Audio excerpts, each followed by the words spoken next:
शिवा समुंदर मतौरा था जैसे कमल संग पानी।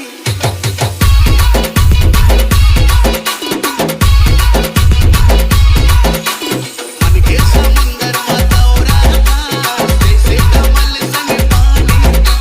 तोर बिना जीना मुश्किल है कहीं हमर जिंदगानी। तै मोरे आसा मैं तोरे प्यासा नहीं हमस वो सोन मछरी। सोन मछरी वो रानी सोन मछरी।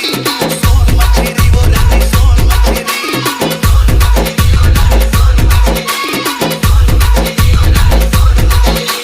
मन के समुंदर मतौरा था जैसे कमल संग पानी। तोर बिना जीना मुश्किल है कहीं हमर जिंदगानी। तै मोरे आसा मैं तोरे सासा नहीं कहाँ मोर सोन मछरी। सोन मछरी रे राजा सोन मछरी। सोन मछरी रे राजा सोन मछरी। सोन मछरी रे रानी सोन मछरी। शिवा मैं तोरे राजा तै मोरे रानी नहीं हमर भूल के ना। राजा तू बन कर मारे रहे नींद आवे ना चैना। मनमा समागी अंतस बचागी नहीं आवस वो मान कतेरी।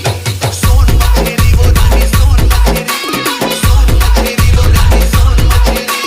सोन मछरी रे राजा सोन मछरी। आसा लगन मारा जाने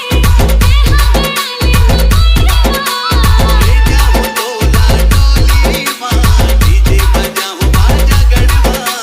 पानी गिरे चाहे आगे बरस जाए बन जाऊं मैं हथौड़ी चक्री। सोन मछरी रे राजा सोन मछरी। सोन मछरी रे राजा सोन मछरी।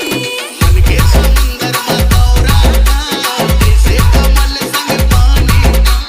तोर बिना जीना मुश्किल है नहीं आवस जिंदगानी। तै मोरे आसा मैं तोरे सासा नहीं कहाँ मोर सोन मछरी। सोन मछरी वो रानी सोन मछरी। सोन मछरी रे राजा सोन मछरी। सोन मछरी वो रानी सोन मछरी। शिवा